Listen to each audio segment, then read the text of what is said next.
Next station is Aomori.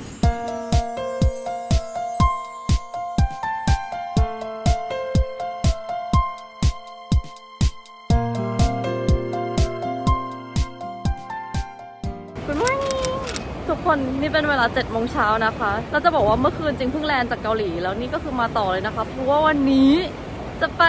ญี่ปุ่นอันนี้คือน่าตื่นเต้นมากเพราะว่าจริงจะไปเมืองที่จริงไม่เคยไปเลยก็คือเมืองอาโอโมรินะคะรอบนี้จริงบินจะเป็นอะไรนะคะคือจะบอกว่าเป็นสายการบินที่จริงชอบมากแต่ว่าไม่ได้นั่งมานานแล้วและนี่นะสัมภาระจริงกระเป๋าว่าจริงต้องเอาไป2 ใบเพราะว่าเสื้อผ้าหน้าหนาวคือมันหนามากที่นู่นคืออากาศแบบติดลบจะเป็นอะไรอันเนี้ยต่อให้เราซื้ออีโคโนมีก็ได้น้ำหนักกระเป๋า23 โล2 ใบนะคะคือมันชิลมากเพราะว่าเวลาที่จริงไปเที่ยวประเทศอื่นแล้วเสื้อผ้าหน้าหนาวมันแบบหนาๆหรือว่าหนักอะไรเงี้ยก็คือต้องพยายามยัดหรือแบบซื้อน้ำหนักเพิ่มอันนี้คือแบบเลิศมากนี่นะนี่จริงก็โหลดทั้ง2 ใบเลย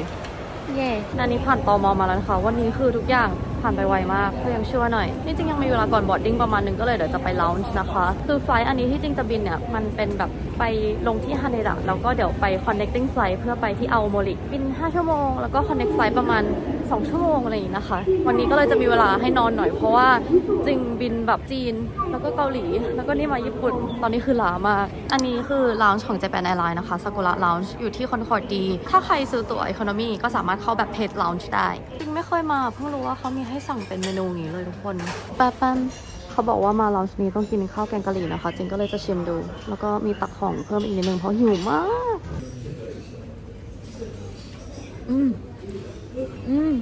อร่อยมาก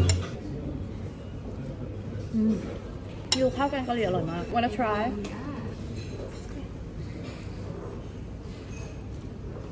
อร่อยเนอะ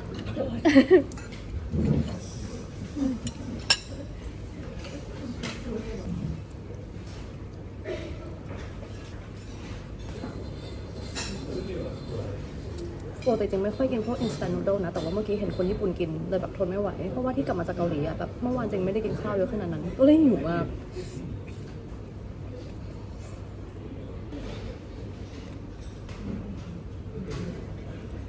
กำลังเดินไปที่เกตนะคะเมื่อกี้จริงกินแบบจุใจ boarding มัน 9:25 เตรียมนอนเต็มที่บนเครื่องเพราะจริงเพิ่งรู้สูตรถ้าสมมติว่าใครอยากเที่ยวเราไม่ให้ตัวเองป่วยระหว่างที่เที่ยวอ่ะคือต้องนอนให้พอตั้งแต่ก่อนขึ้นเครื่องนะคะตั้งแต่แบบคืนก่อนแล้วก็วันที่บินอย่างเงี้ยก็ควรนอนให้พอเพราะว่าถ้าสมมติว่าขึ้นเครื่องอ่ะอากาศมันแห้งด้วยแล้วก็เชื้อโรคเยอะด้วยคือภูมิตกนะคะฉะนั้นถ้าใครจะบินก็พักผ่อนให้เพียงพอก่อนบินแล้วก็เนี่ยที่จริงนั่งJapan Airlinesอ่ะจะบอกว่าเขาไม่ได้มีแค่แบบลูกเรือคนญี่ปุ่นนะคะมีลูกเรือคนไทยด้วยฉะนั้นก็ไม่ต้องห่วงว่าจะสื่อสารไม่รู้เรื่องแต่ก่อนจริงเคยคิดว่าอยากเป็นแอร์ที่Japan Airlinesด้วย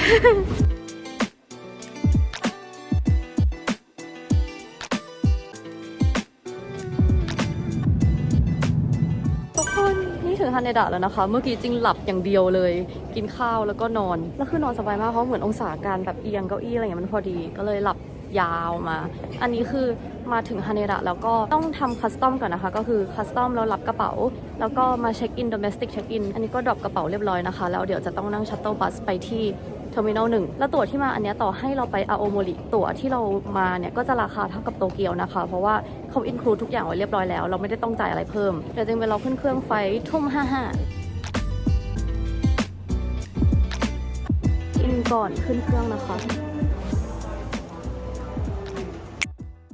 ตาตามมาถึงโรงแรมแรกแล้วนะคะจึงเปลี่ยนโรงแรมทุกคืนเลยคืนนี้มานอนกันที่เจลซิตี้ที่อาโอโมรินะคะห้องก็แบบ pretty decent แล้วก็นี่มีของครบเลย Good morning อันนี้เป็นเอาท์ฟิตวันนี้ของจริงนะคะข้างนอกน่าจะ-4อะไรอย่างงี้มั้ง คือจริงแต่งตัวแบบก็ไม่แน่ใจว่าจะรอดไหมแต่ข้างในจริงมีใส่แบบ heat techมีใส่อันนี้ที่เป็นไหมพรมแล้วก็มีขนอันนี้กระโปรงเป็นแบบบุมันก็ค่อนข้างจะอุ่นแล้วอันนี้ก็เป็นถุงน่องที่บุแล้วอันนี้ก็เป็นบูทหน้าหนาวอันนี้เป็นเล็กวอร์เมอร์ถ้าหนาวก็จะมีฮอตแพ็คที่แบบติดข้างในเสื้ออีกอันนี้ก็จะประมาณนี้ก่อนนะคะจริงยังไม่ได้ออกข้างนอกแต่เดี๋ยวจะให้ดูว่าข้างนอกคือแบบเป็นเมืองหิมะเลยทุกคนน่ารักมากดูสิทุกคนคือแบบปกคลุมไปด้วยหิมะ วันนี้ตารางก็จะมีความแน่นๆหน่อยเพราะว่าเราจะพาทัวร์แบบเยอะมากจริงยังจำชื่อสถานที่ไม่ได้เลยเพราะมันแบบหลายที่มากแต่ว่ามีทั้งแบบซื้อของฝากมีไปพิพิธภัณฑ์ตลาดปลาอะไรอย่างงี้ด้วยจริงแบบไปดูที่คนรีวิวไว้ก็คือแบบมันน่าไปมากฉะนั้นไม่รอช้านะคะเดี๋ยวเราไปกินข้าวเช้าเช็คเอาท์แล้วก็ไปเที่ยวกัน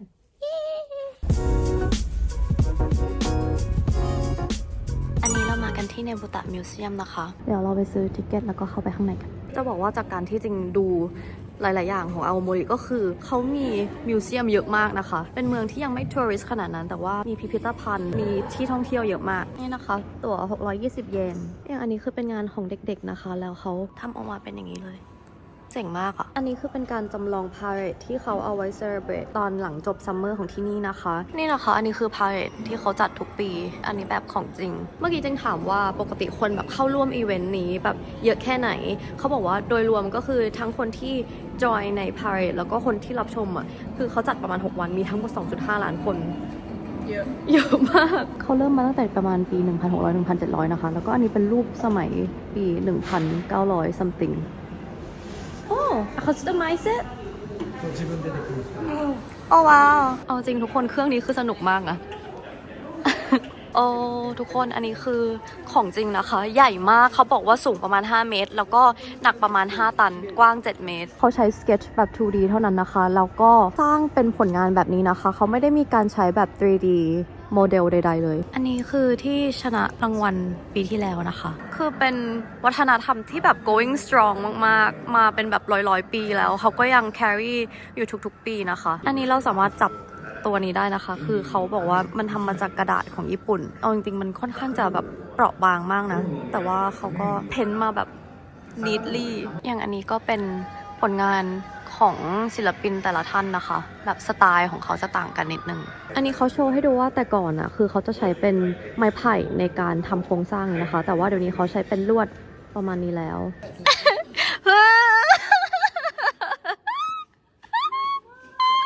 โอ้ my god เขามีมาสก์หน้าในบูตะด้วยอยากได้เดี๋ยวซื้อให้ let's pick one โอ้ my god ทุกคนจริงเจอสิ่งที่น่ารักที่สุดเพราะว่าอาโอโมริเขาดังเป็นแบบ Apple อะไรเงี้ยแล้วน้องใส่ Apple โอ้ my god ทุกคนซาริโอก็ยังเป็น Apple น่ารักมากทุกคนอันนี้คือวิวข้างนอกนะคะหิมะสูงมาก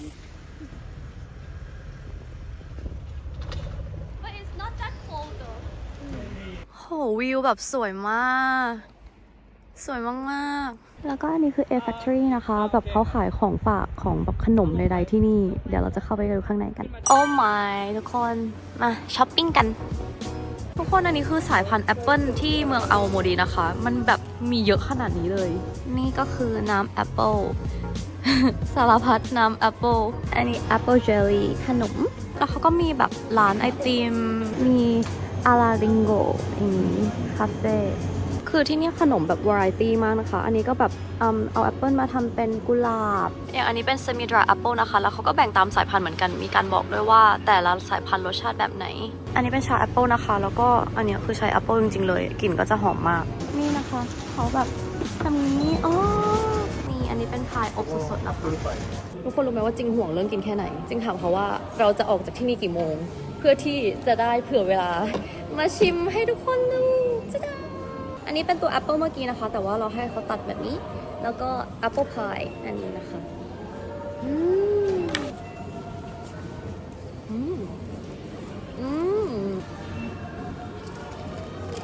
แอปเปิลแบบสดมากแล้วก็มีความสดชื่นมากคือน้ำตาลไม่ได้รู้สึกว่ามันหวานเกินไปกำลังเข้ากันดีแล้วน้ำตาลก็ไม่ได้หนาเกินด้วยเหมือนแบบถังหูรูวะแต่อร่อยกว่ารู้สึกว่าแบบตัวแอปเปิลมันเฟรชกว่าแอปเปิลเฟรชมากจริงๆแล้วน้ำมัน juicy กว่าเยอะ juicy กว่าแอปเปิลที่กินปกติอันนี้เป็นพายแอปเปิลนะคะเขาแบบเกลสมาได้สวยงามมากทุกคน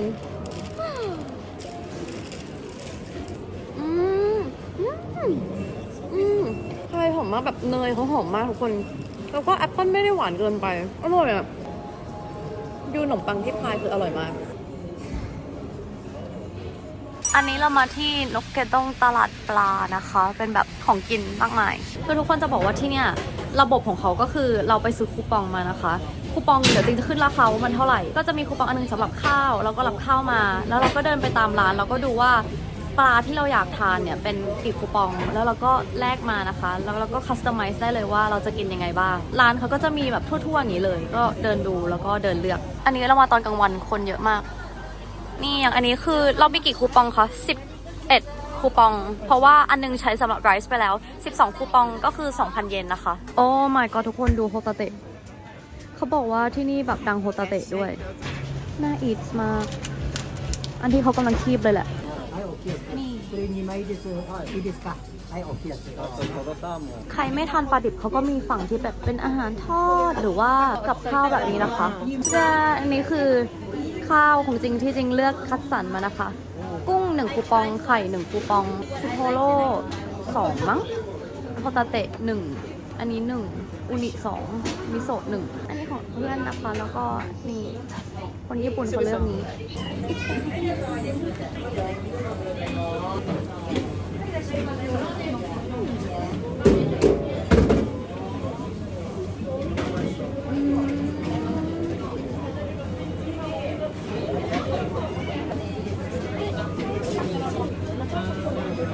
กุ้งอร่อยที่สุดเลยทุกคนกุ้งอร่อยมากกุ้งอร่อยมากปกติ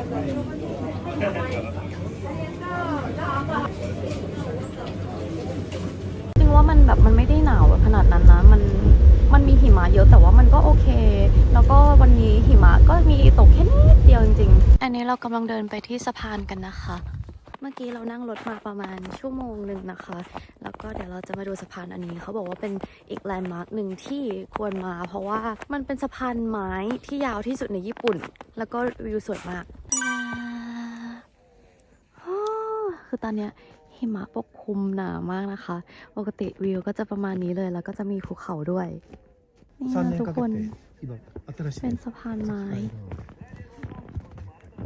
ทุกคนตอนนี้หิมะแบบตกเรื่อยๆนะรู้ไหมว่าจริงรู้สึกว่าตัวเองเหมือนอะไรจริงเหมือนโดนัทที่โรยผงไอซิ่ง นี่นะทุกคนปกติน้องจะหน้าตาอย่างนี้เลยนะคะสวยมากเพราะว่าเขามีแบบซากุระอย่างนี้ด้วยหลายๆคนแบบตลกกับรองเท้าจริงมากเพราะว่าข้างใต้มันเป็นโลโก้พอจริงเหยียบปุ๊บมันก็เป็นโลโก้เลย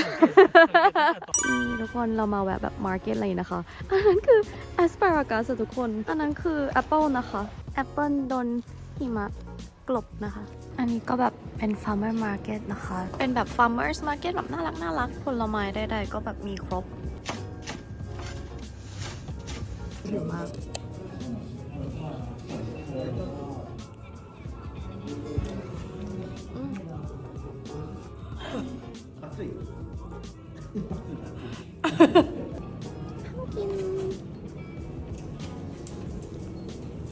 ร้อนป่ะรู้สึกของโคก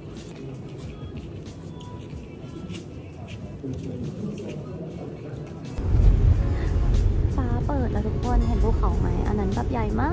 ก เรานั่งรถมาที่เมืองฮิโรซากินะคะเพราะว่าเราจะมาดูมิวเซียมอีกอันหนึ่ง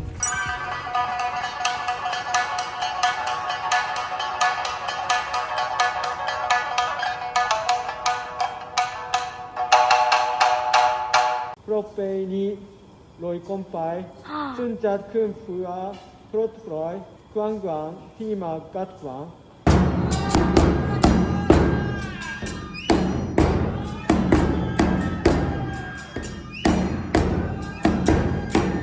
ทุกคนเห็นอันนี้ไหมคือเมื่อเช้าอ่ะเราไปเนบุตะของอาโอโมริมานะคะคือเหมือนเทศกาลเนี่ยเขาจะมีเนบุตะอาโอโมริแล้วก็เนบุตะฮิโรซากินะคะซึ่งอันนี้จะเป็นเนบุตะฮิโรซากิเขาจะมีความแตกต่างจากของที่อาโอโมริตรงที่อาโอโมริเขาจะเป็นแบบ 3D อะไรอย่างนี้ใช่ไหมแต่ว่าที่เนี่ยเขาจะทำเป็นรูปพัดแบบนี้นะคะอย่างอันนี้คือเป็นอันที่ใหญ่มากคือสูง10 เมตรแล้วก็กว้างประมาณ7 หรือ 8 เมตรนี่แหละแต่ว่าอันนี้คือใหญ่เกินไปฉะนั้นขนาดจริงที่ใช้ก็คือจะเป็นอันนี้นะคะสูงประมาณ6 เมตรแล้วก็เหมือนอย่างที่เนี่ยไม่ว่าใครจะมาจากประเทศไหนเขาก็จะมีแบบ explanation ให้หมดแล้วก็ต่อให้มาคนเยอะคนน้อยเขาก็จะตั้งใจ explain ทุกอย่างแล้วก็มีโชว์แบบที่เห็นให้ดูเลยอันนี้เป็น parade ของฮิโรซากินะคะจะต่างกับที่ของอาโอโมริตรงที่อันเนี้ยเขาจะไม่ได้มีการแบบเต้นอะไรขนาดนั้นจะมีความแบบสงบมากกว่าโอเค และนี่นะคะคือเขาเป็นแบบเหมือน บ้านหรือเรียกว่าอะไรอ่ะอันเนี้ยคือมีมา300 ปีแล้วนะคะโครงสร้างใดๆก็คือยังอยู่เหมือนเดิมแล้วก็มีแบบเวิร์กช็อปมีงานอาร์ตมีแบบคราฟต์หลายๆอย่างอยู่ในที่นี้ It looks like Disney so cute is that a swan I don't think it looks like a swan ทุกคนอันนี้คือน้องที่เป็นมัสคอตของเมืองฮิโรซากินะคะ What's the name again Takamaru-kun He has like different costumes คือทุกคนจริงอะชื่นชมเมืองฮิโรซากิแล้วก็อาโอโมริมากเลยเพราะว่าเขาแบบ tourist friendly มากเหมือนแผ่นพับของเขาอะจะมีภาษาไทยทั้งหมดแล้วเป็นภาษาไทยที่ถูกต้องนะคะมีแบบละเอียดมากแบบคู่มือการเดินทางอาหารร้านอาหารอะไรเงี้ยดีมากเนี่ยกิจกรรมหน้าลองนี้ก็ยังแนะนำเลยทุกคน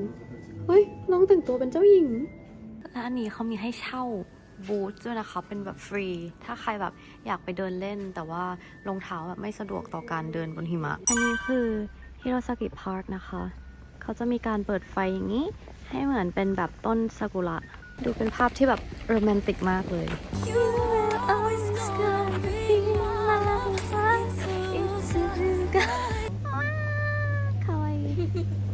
ปาม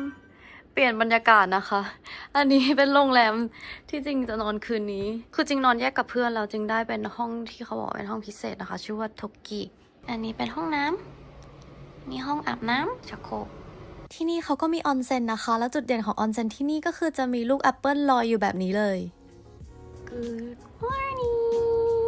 อันนี้เป็นเอาท์ฟิตวันนี้นะคะ กระจกเต็มตัวในห้องมีแค่นี้ แต่จะบอกว่าอันนี้ก็ยังไม่ใช่ full outfit นะคะ เพราะว่าเดี๋ยวจริงจะต้องไปยืมเสื้อหนาวเพื่อน แล้วก็จริงๆมีหมวกด้วยชนะ เหตุผลที่จริงแต่งตัวประมาณนี้เพราะว่าอีกแป๊บนึงเราจะได้ไปขึ้นเขาฮักโกดะนะคะ แล้วก็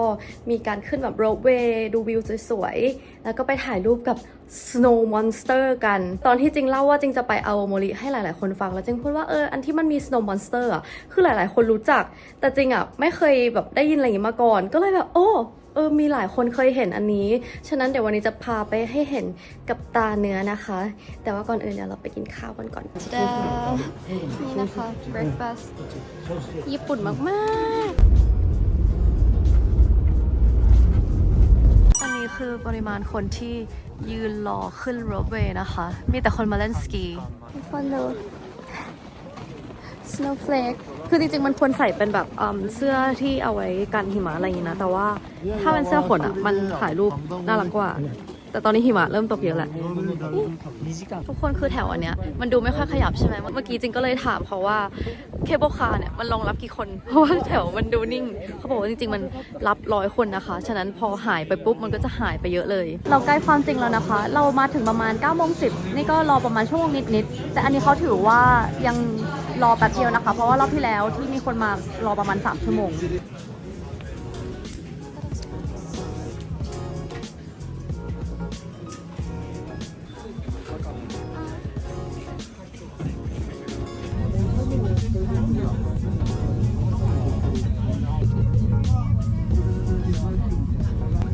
ทุกคนคือมันแบบ10 นาทีนะคะอันนี้เรายังขึ้นมาอยู่แล้วดูดิหิมะแบบคุมมันนั้นหมดเลยอ่ะ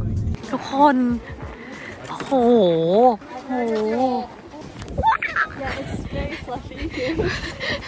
ทุกคนดูความหนาหูหิมะนะ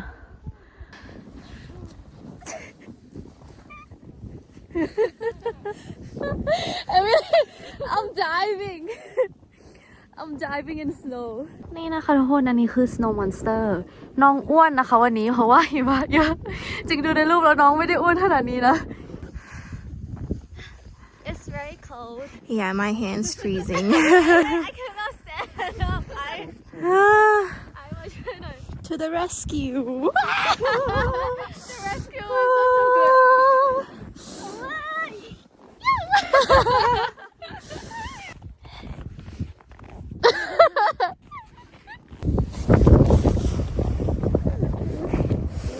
หนาวมากทุกคน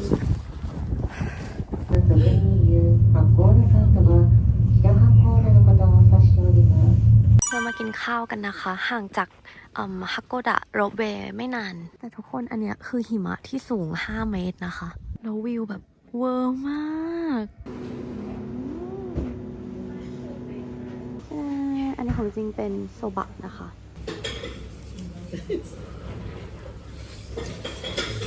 ก็คือร้านเนี้ยทุกคนเหมือนข้างๆเขาจะมีออนเซ็นที่อยู่มาแล้ว300 ปี ก็จะเป็นออนเซ็นที่แบบดังมากเหมือนกัน แต่ว่าเขาก็มีร้านแบบอาหารญี่ปุ่นอยู่ข้างๆ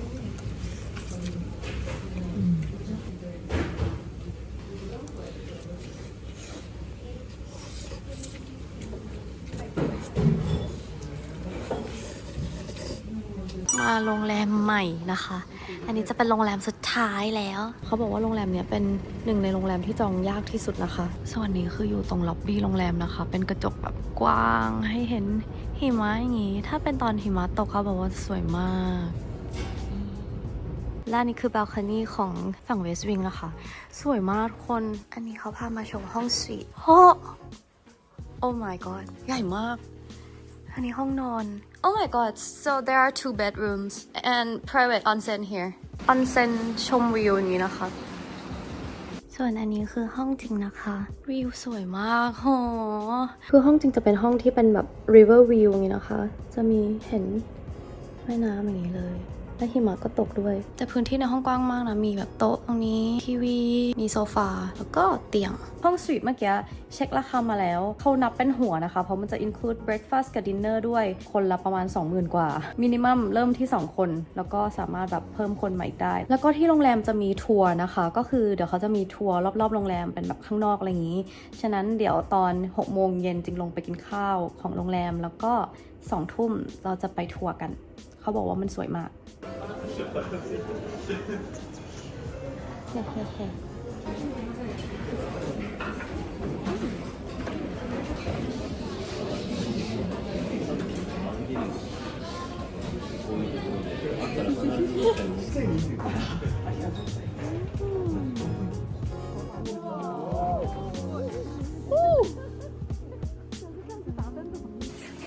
Are these real ice?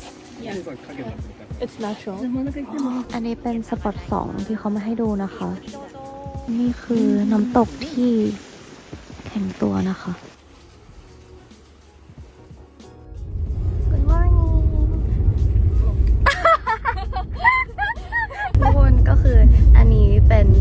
วันสุดท้ายนะคะ วันนี้เดี๋ยวเราจะเที่ยวปุ๊บแล้วเราก็จะไปแอร์พอร์ตบินกลับไทยคือมันเป็น3วันที่ได้ไปหลายที่มากแล้ววันนี้จริงเห็นในสเกจ u ก็คือรู้สึกว่าสถานที่จะเยอะสุดเลยแล้วมันมีที่ที่จริงอยากไปมากเหมือนที่นี่เขาจะมีแบบติดโคสทุกคนแล้วก็จะมีพาร์คอะไรอย่างงี้ด้วยจริงดูในรูปมาคือสวยมากแต่ว่าเดี๋ยวสถานที่แรกที่เราจะไปนะคะจะเป็นมิวเซียมอีกที่หนึ่งคือมันน่าเซอร์ไพรส์มากเพราะว่าอาวาโมริมีมิวเซียมเยอะมากนะคะก็เดี๋ยวเราจะไปดูกันว่าเป็นไงบ้างวันนี้ท้องฟ้ามากโอ้ทุกคนแล้วท้องฟ้าก็สวยมากตอนนี้เราอยู่กันที่โทวาดะนะคะเหมือนจังหวัดอาโอโมริมันก็จะเป็นแบบใหญ่ๆนะคะแล้วก็จะมีแบบที่เราไปก็คือตัวอาโอโมริเลยแล้วก็ฮิโรซากิแล้วก็อันนี้เรามาที่โทวาดะนะคะรูทที่จริงมาเนี่ยมันจะเป็นแบบลงสนามบินอันแรกแล้วเราก็ค่อยๆไล่ลงมาหรือขึ้นมาจริงไม่แน่ใจก็คือเรามาอีกฝั่งหนึ่งแล้วเดี๋ยววันนี้ตอนที่ไปขึ้นสนามบินก็ไปขึ้นอีกสนามบินหนึ่งนะคะเป็นรูทแบบชุบๆค่อยๆ move มาทุกคนอันนี้คือใหญ่มากสูงมาก How tall is it It's actually very pretty ทุกคนอันนี้จริงอยู่ข้างในนะคะเอาดีๆมันสวยนะพอมาอยู่อย่างเงี้ย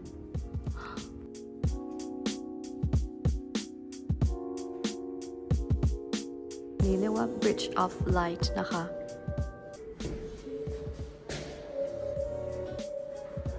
Bell of Peace I don't think that's peaceful อย่างอันนี้เขาก็มีให้เขียนพรเขียน Rich แล้วก็มาแขวนนะคะ ห้องนี้เขาให้ขึ้นเก้าอี้แล้วก็เดี๋ยวไปดูข้างในนะคะว้าโอ้ I look like a ghost โอ้ว้าวทุกคนอันนี้เจ๋งมากทุกคนแล้วคนนี้เก่งมากอะโพสเก่งมากอะจริงๆมันคืออย่างเงี้ยไหนโชว์สิ No I think you have to go upside down เพราะว่าดูในกระจกแล้วอยู่แบบผิดด้านอะ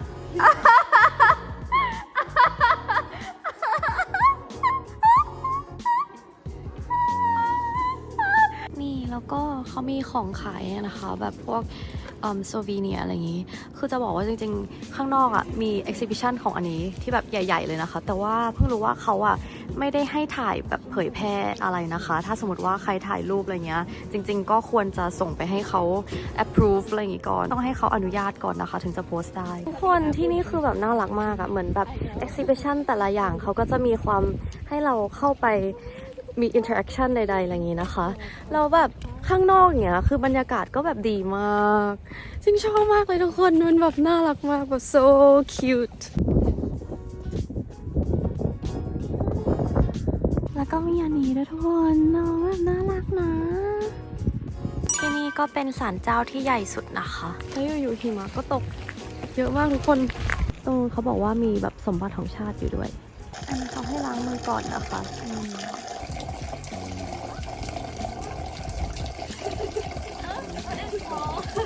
ทุกคนตรงนี้นะคะคือเขาบอกว่าเส้นทางตรงกลางเนี่ยเขาห้ามเดินเพราะว่าเป็นเหมือนแบบเส้นทางเดินของพระเจ้านะคะฉะนั้นเราต้องเดินตรงด้านข้างอันนี้เขามีให้แบบว่า try your luck I'm not good with accuracy though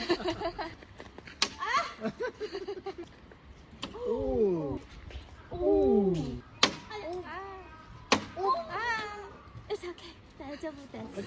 อ๋อแล้วเขาก็มีให้แบบว่าเรียกว่าไงอ่ะหยิบคำทำนายนะคะถ้าสมมติว่าได้อันที่ดีเราก็เอาไปกับตัวเองแต่ว่าถ้าอันไหนที่มันดูแบบว่าไม่ได้ถูกใจเราก็เอามาผูกไว้อย่างนี้นะคะแล้วก็ตรงนี้นะคะมีแบบว่าเรียกว่าน้ำเต้าปะคืออันเนี้ยเราแบบซื้อน้ำเต้ามาแล้วก็เปิดฝา spit off the misfortune อะไรที่ไม่ดีก็คายมันเก็บมันไว้ในน้ำเต้าแล้วก็รีบปิดฝาให้เร็วที่สุดนะคะแล้วก็มาแขวนแบบนี้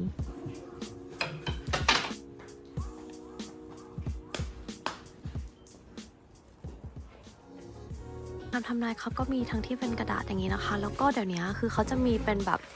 ที่มีของที่ระลึกอยู่นิดนึงอย่างอันนี้เป็น stone นี่นะคะจริงได้เป็น green aventurine ซึ่งจริงอ่ะชอบหิน green aventurine อยู่แล้วเพราะว่ามันเป็นหินแห่งความโชคดีแล้วก็การงานดีทุกคนเมื่อกี้จริงเข้าไปในห้องนี้มานะคะห้องนี้เป็นห้องที่โชว์ชุดเกราะซามูไรจริงๆแล้วมันแบบ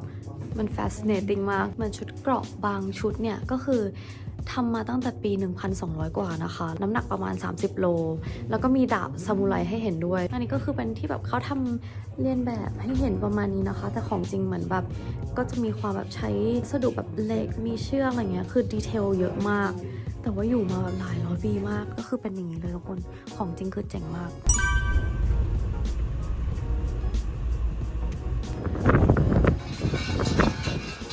โอ้ my god อ้วนมาก Is it a real pigeon? Like, isn't it like a different type of bird? It's so fat. ที่นี่ช่วงเดือนพฤษภาคมกับมิถุนาก็จะมีตัวนกซีกอลเยอะมากนะคะแต่ว่าตอนนี้ไม่มีเขาก็ดังเพราะว่ามีนกเนี่ยแหละแล้วก็ที่นี่คนมาค่อนข้างจะเยอะนะคะเขาก็มาไหว้สักการะอะไรอย่างงี้แล้วก็มีเครื่องรางขายเหมือนกันแต่ว่าตรงนั้นเขาห้ามถ่ายรูปอันนี้เรามาสต็อปที่อีกโค้สนึงนะคะทุกคนมันคือความลงตัวที่แบบดีมากอะทั้งหิมะทั้งธรรมชาติแล้วก็น้ำคลื่นอะไรเงี้ยดูสิสวยมากเลยอ่ะ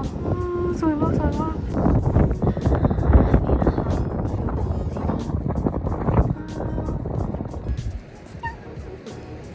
อันนี้จริงยกให้เป็นหนึ่งในที่ที่จริงชอบที่สุด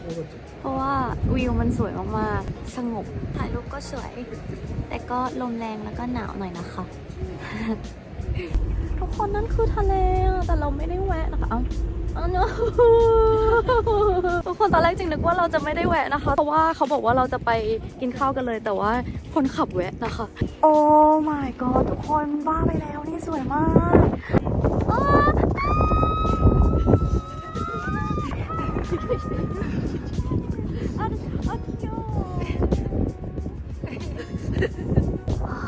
สวยมากที่สุดเรามาที่ฮัชโชคุเซ็นเตอร์นะคะเดี๋ยวมากินข้าวกลางวันกันนี่เขาจะอยู่ใน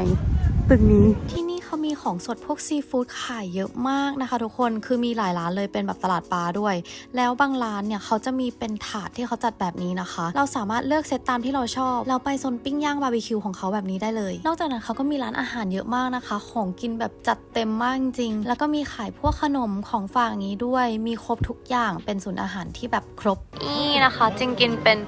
ราเมนเทมปุระแล้วก็ข้าวแกงกะหรี่แล้วก็อันนี้เป็นแบบอุด้งอะไรอย่างนี้นะคะ ของเพื่อนจริงก็จะเป็นข้าวหน้าแซลมอน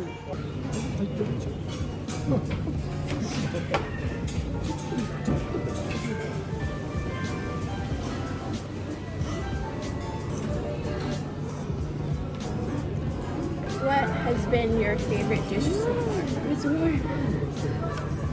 It's a lot of food though. I didn't think it also came with rice. อันนี้ก่อนจะไปแอร์พอร์ตเดี๋ยวเราจะแวะไปที่พาร์คนะคะ ได้ยินมาว่าเราสามารถให้อาหารหงส์อะไรอย่างนี้ได้ด้วย เดี๋ยวเราไปดูกัน so many oh my god oh my god oh my god oh my god โอ้อย่าแกล้งเพื่อนno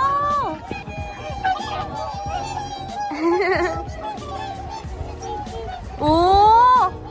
นี่นะคะเขามีบอกด้วยว่ามีสายพันธุ์อะไรบ้างนะคะ ที่เราได้ยินเสียงเนี่ยน่าจะเป็น whistling swan นะคะ เสียงดังมาก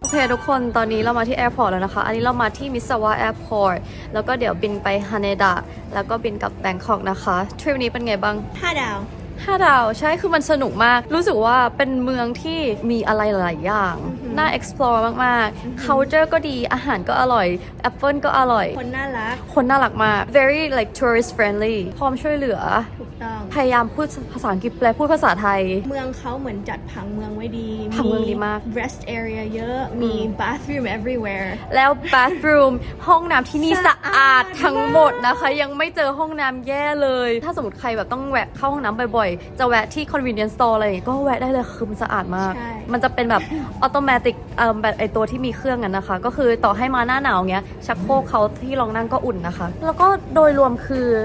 เมืองเขาสวยอะเหมือนเขาบอกว่าอย่างอันเนี้ยเรามาหน้าหนาวหิมะเยอะก็จริงแต่ว่าเราโชคดีที่ไม่ได้เจอแบบพายุหิมะขนาดนั้นอากาศก็โอเคไม่ได้หนาวเท่าเกาหลีเขาบอกว่าจริงๆ คนจะชอบมาช่วงซากุระบานหรือว่าช่วง fall เยอะมากเหมือนกัน แล้วก็รู้สึกว่าเป็นเมืองที่ very family friendly ใช่ แบบเอาอากงอาม่าพ่อแม่อะไรมาได้มันไม่ได้ยากเกินไป ด้วยความที่มันยังไม่เป็นเมืองที่ดังมาก มันก็ไม่ได้ private มันค่อนข้างมีความ privacy สูง มีความญี่ปุ่นจริง จริง ที่ไม่ได้แบบ Americanized ใช่ แล้ว จะไม่ได้มีความเหมือนแบบในเมืองแบบโตเกียวที่เขาจะ rush ทุกอย่างนะคะ ทุกอย่างมันแบบ slow life มากๆมีความอบอุ่นอะ ก็ nature แบบพระเจ้าสร้างสุดๆ เนเจอร์สวยม สวย าม าก ก คือมันมีครบเลยอะทั้งทะเล ทั้งป่าไม้ เห็นทุกอย่างสวย ท้องฟ้าก็ใส คิดว่าเป็นอีกที่หนึ่งที่ถ้าใครแบบมีเวลา พาคนรอบตัว พาเพื่อน พาครอบครัวมาได้คือควรมา มีบินตรงของ Japan Airlines straight from Haneda มาแค่ชั่วโมงนิดๆก็ถึงแล้ว ใช่ ถ้าจากฮาเนดะมาที่อาโอโมริเนี่ย มีแค่สายการบินเดียวที่บินตรงนะคะ ก็คือของ Japan Airlines ถ้าสมมติว่าใครมีแผนที่แบบจะเที่ยวเมืองอื่นด้วยอะไรเงี้ย ก็สามารถดูตรงนี้ได้ หรือบางคนจริงๆ เขาก็นั่งชินกันเซ็นมาจากแบบเมืองข้างๆ อะไรก็มีเหมือนกัน แล้วก็จริงๆอ่ะเมื่อคืนมีคนดู DM มาบอกจริงเหมือนกันว่าแบบดีใจที่พี่จริงมาอาโอโมริเพราะว่ายังไม่ค่อยมีคนรู้จัก ก็หวังว่าทุกคนจะ enjoy กับ vlog นี้นะคะ คือมันค่อนข้างจะแบบท้ายนิดนึงเพราะว่าเรามาเที่ยวแค่3 วันแต่รู้สึกว่ามันยาวนานมาก รู้สึกว่าเราไปเราเก็บหมดจริงๆแบบทำทุกอย่าง แต่ว่าถ้าสมมติว่าใครมีเวลาแบบ flexible มากกว่านี้ก็ค่อยๆแบบกระจายไปก็ได้ ก็ยังไงหวังว่าทุกคนจะชอบคลิปนี้นะคะ ถ้าชอบอย่าลืมกดไลค์แล้วก็คอมเมนต์คุยกันนะคะแล้วไว้เรามาเจอกันคลิปหน้าค่ะ